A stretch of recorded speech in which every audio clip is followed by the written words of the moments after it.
बिस्मिल्लाहिर्रहमानिर्रहीम नहमदुहु व नुसल्ली अला रसूलिहिल करीम अम्मा बाद। अहबाब गिरामी, उम्मीद है कि आप सब खैरियत से होंगे। हमने पिछले 9वें सबक में 18वां, 19वां और 20वां कायदा पढ़ा था। अब तक हमारे 20 कायदे क़वायद फ़िक़हिया के हो चुके हैं। हमारे इस क़वायद फ़िक़हिया कोर्स का अब तक 9 सबक हो चुके हैं और आज हमने 10वां सबक पढ़ना है। माशाल्लाह काफ़ी सारे अहबाब ने अच्छी तखरीज की है, असबाक की तखरीज की है और असबाक को समझा है और उसको समझकर फिर उसको याद करने की कोशिश भी की है। हमारा आज 21वां ज़ाब्ता क्या है, 21वां उसूल क्या है? 21वां उसूल ये है कि अन्नल इजाज़त लाहिक़ता कल विकालति साबिक़ाती। अन्नल इजाज़त लाहिक़ता कल विकालति साबिक़ाती, यानी इजाज़त लाहिक़ा वकालत साबिक़ा की मानिद है। इजाज़त लाहिक़ा वकालत साबिक़ा की तरह है। लाहिक़ा जो चीज़ बाद में मिले, पहले एक चीज़ हो जाए या हो रही हो, उसके साथ जो चीज़ आकर मिले उसे लाहिक़ा कहते हैं। अब इसकी मिसाल इमाम नसफ़ी अलैहि रहमा ने ये मिसाल बयान की है कि एक फ़ुज़ूली ने किसी दूसरे के माल को बेच दिया, फिर साहिब माल को उसकी इत्तला हुई और साहिब माल ने उसकी इजाज़त दे दी, तो ये बाय जायज़ होगी। अब ये जो इजाज़त दे दी है, ये इजाज़त लाहिक़ा है, पहले बै हो चुकी है और फ़ुज़ूली ने बै कर दी है। अब मालिक जो उसको इजाज़त दे रहा है, ये इजाज़त लाहिक़ा है, क्योंकि इजाज़त लाहिक़ा वकालत साबिक़ा की मानिद होती है। ये ऐसा है जैसा कि उस मालिक ने, साहिब माल ने इब्तिदा से ही जैसे इस फ़ुज़ूली को मालिक बनाया हो, ये उसी की मानिद है। जैसे एक शख्स किसी को इब्तिदा से वकील बनाए कि जाओ मेरे लिए आप ये मामला करके आओ या मेरी ये चीज़ आप बेच कर आओ। जब इब्तिदा से वकील बना दिया जाता है तो वकील बनाना दुरुस्त होता है। अब उस वकील का आगे उस चीज़ का बेचना या उस चीज़ का ख़रीदने के लिए वकील बनाया तो उसका ख़रीदना वकील के लिए शरअन जायज़ होगा। तो बेयानी ऐसे ही कि जब उसको वकील नहीं बनाया गया, वो फ़ुज़ूली है, उसने ऐसे अपनी तरफ से ही उसकी कोई चीज़ आगे बेच दी है। जब साहिब माल को पता चला तो उसने इस बाय की इजाज़त दे दी, तो अब ये इजाज़त लाहिक़ा ऐसे होगी जैसा कि इब्तिदा से ही उस साहिब माल ने इस शख्स को वकील बनाया हो, तो इसलिए ये इजाज़त लाहिक़ा ये वकालत साबिक़ा की मानिद है।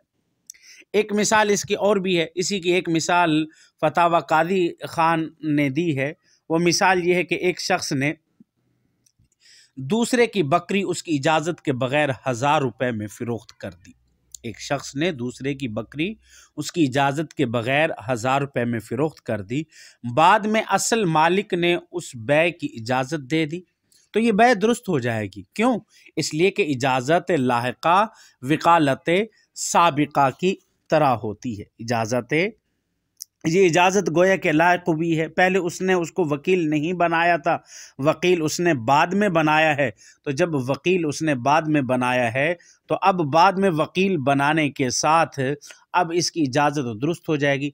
ये ऐसा होगा जैसा कि इसने इब्तिदा से ही उसको इजाज़त दी है, इब्तिदा से ही उसको इसने वकील बनाया है।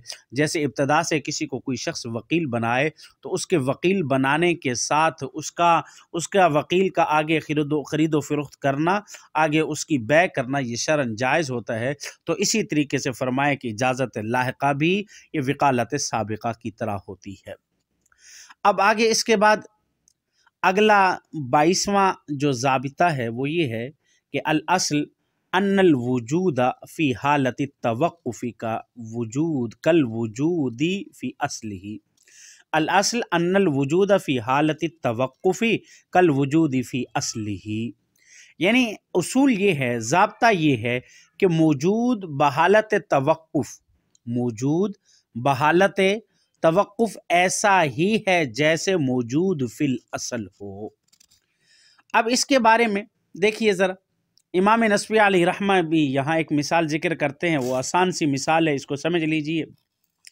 मिसाल ये है कि अगर किसी शख्स ने बै मौकूफ़ की, फिर बै के बाद मबी से कुछ ज़वायद हासिल हुए। मसलन भैंस मबी थी तो दूध और बच्चा हासिल हुआ। अब असल मालिक ने उस बै मौकूफ़ की इजाज़त दी तो बै में भैंस के साथ उसके ज़वायद यानी दूध और बच्चा दोनों दाखिल होंगे, अगरचे बवक्त बाय ये दोनों चीज़ें मौजूद नहीं थी। तो ये मिसाल आसान है, इसको ज़रा समझिए। एक शख्स ने जब बै मौकूफ़ की है, अब जब बै मौकूफ़ हुई है, बै मौकूफ़ के वक़्त वो सिर्फ असल चीज़ थी, उसके कुछ और मौजूद नहीं थे। लेकिन फरमाया कि जब बै मौकूफ़ हो गई है, उसके बाद फरमाया कि असल मालिक ने उस बै मौकूफ़ की इजाज़त दे दी। अब जब इजाज़त दे दी तो बै के अंदर भैंस के साथ अब उसके ज़वायद भी, दूध उसका निकल आया, उसका बच्चा पैदा हो गया।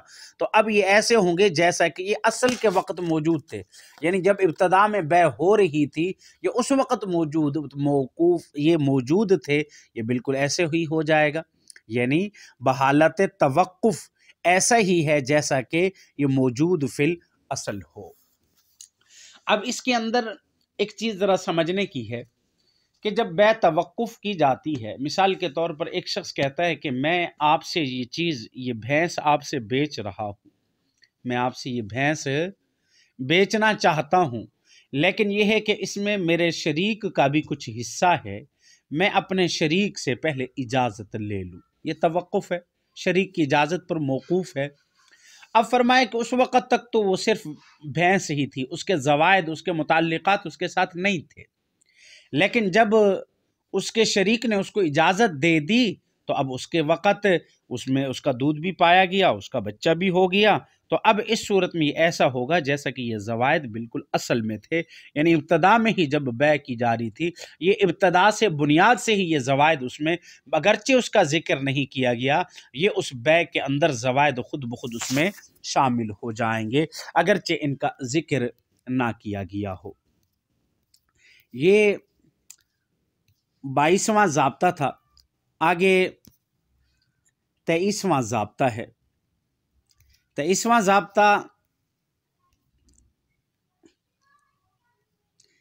23वां ज़ाब्ता ये है कि अल असल अन्नल इजाज़ता तामलु फिल मौकूफ़ी ला फिल जाइज़।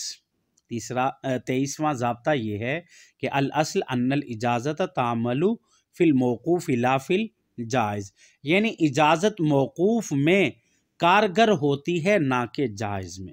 इजाज़त मौकूफ़ में कारगर होती है ना कि जायज़ में। क्या मतलब इस बात का कि इजाज़त मौकूफ़ में कारगर होती है ना कि जायज़ में? देखें, अगर एक चीज़ मामले के अंदर, आक़द के अंदर एक चीज़ मौकूफ़ है, तो उस मौकूफ़ चीज़ को जायज़ करार देने के लिए जो इजाज़त दी जाएगी, वो इजाज़त तो कारगर साबित होगी, उस इजाज़त का तसव्वुर दुरुस्त होगा, उस इजाज़त को तस्लीम कर लिया जाएगा। और एक चीज़ को नए सिरे से जायज़ करार देने के लिए इजाज़त का तसव्वुर करना या इजाज़त कर लेना, तो ये एक चीज़ को नए सिरे से जायज़ करार देने के लिए या एक आक़द को नए सिरे से नाफिज करार देने के लिए इजाज़त का तसव्वुर दुरुस्त नहीं होगा, वहाँ इजाज़त का एतबार नहीं किया जाएगा। इमाम नस्वी अलैहिर्रहमत ने इसके तहत भी एक आसान सी मिसाल ज़िक्र की है। वो मिसाल ये है कि किसी आदमी को आपने मुअय्यन ग़ुलाम, ऐसा ग़ुलाम कि जिसकी कीमत सिर्फ 500 दिरहम है, वो ख़रीदने के लिए हुक्म दिया। अब उसने बाज़ार में जाकर 600 दिरहम का एक ग़ुलाम ख़रीद लिया, हालांकि जबकि आमिर ने इसको हुक्म दिया मुअय्यन ग़ुलाम ख़रीदने का, और ग़ुलाम भी कितने का, 500 दिरहम का ग़ुलाम ख़रीदने का, उससे ज़ायद नहीं। अब इसने जाकर वहाँ 600 दिरहम का ग़ुलाम ख़रीद लिया, तो ये ग़ुलाम ख़रीदना इस वकील का अपनी तरफ से होगा, आमिर के लिए नहीं होगा। गोया कि ये खुद मामूर अपनी तरफ से ख़रीद रहा है, ये आमिर की तरफ से नहीं होगा। क्यों? इसलिए कि एक मसला और भी यहाँ समझ लें, इस मिसाल को समझने के लिए, कि आदमी जब किसी को वकील बनाए, किसी चीज़ के बेचने या किसी चीज़ के ख़रीदने के लिए वकील बनाता है, तो और उसकी सिफ़ात भी सारी बयान कर देता है। अब अगर ये असल के हुक्म के मुताबिक उस चीज़ को ख़रीद कर ले आता है, तो वो चीज़ असल के लिए होगी। लेकिन अगर उसकी शराइत और उसके हुक्म के मुताबिक अपनी मर्जी के मुताबिक कोई चीज़ ले आता है तो ये बाय उस असल के लिए नहीं होगी, बल्कि इसी वकील के लिए होगी जिसको ख़रीदने का वकील बनाया गया। अब जब उसने उसको एक मुअय्यन ग़ुलाम के जिसकी कीमत 500 दिरहम है ख़रीदने के लिए कहा और वो 600 दिरहम का ग़ुलाम ख़रीद के लिए आया, तो अब ये ख़रीदते ही ग़ुलाम वो अपनी ज़ात के लिए ख़रीद रहा है, अपने आमिर के लिए ख़रीद नहीं रहा, क्योंकि ख़रीदना बवक्ते शरा मुश्तरी के लिए ही वाक़ हुआ है। लिहाजा इसमें आमिर की अब इजाज़त, अब जब ये आमिर के पास आ गया, अब इसमें आमिर की इजाज़त नहीं होगी और ना ये ग़ुलाम आमिर का होगा। हाँ, अलबत्ता बै मौकूफ़ होती, मसलन इसका ग़ुलाम कोई और शख्स आगे बेच देता तो ये बै मौकूफ़ है मालिक की इजाज़त पे। अब मालिक बै मौकूफ़ में जो इजाज़त दे रहा है तो इसकी इजाज़त ये कारगर साबित होगी, वो अगला अक़द नाफिज हो जाएगा। लेकिन जब बै मौकूफ़ नहीं है बल्कि बै हुई ही दूसरे के लिए है, उस वकील ने अपनी ज़ात के लिए ख़रीदा है और जब इस मालिक असल के पास लेकर आता है, आमिर के पास लेकर आता है, तो आमिर उसको कहता है ठीक है मुझे ये भी कबूल है। अब इसका ये कहना ठीक है ये मुझे कबूल है, तो ये आमिर के लिए नहीं होगा, ये उसी वकील के लिए होगा, आमिर के लिए इसकी बै जायज़ नहीं होगी। हाँ, अलबत्ता आमिर को अगर यही ग़ुलाम ही लेना है जो 600 दिरहम में वो लेकर आया है, यही ग़ुलाम भी लेना है, तो अब सूरत ये होगी कि आमिर मामूर के साथ दोबारा नए सिरे से बै जदीद कर ले। इस तरह अब वो ग़ुलाम किसका हो जाएगा, वो मामूर का हो जाएगा और आमिर जो है वो ममनू चीज़ से भी बच जाएगा। ये हमारे 3 ज़ाब्ते हुए हैं, 23 ज़ाब्ते हो गए हैं और उम्मीद आप इसकी मिसालें इन मिसालों की आप मिसालें किताबुल बुयू से भी आप इनकी मिसालें ले सकते हैं और आप इसकी मिसालें किताबुल इजारा से भी ले सकते हैं, आप इसकी मिसालें किताबुल मुकातब से भी ले सकते हैं और इसी तरीके से आप इसकी मिसालें किताबुल सर्फ़ से और इताक से भी इसकी मिसालें काफ़ी सारी आपको मिलेंगी, उससे भी आप इसकी मिसालें ले सकते हैं। अल्लाह ताला हमारे इल्म में बरकत अता फ़रमाए। व आखिर दाना अल्हम्दुलिल्लाहि रब्बिल आलमीन।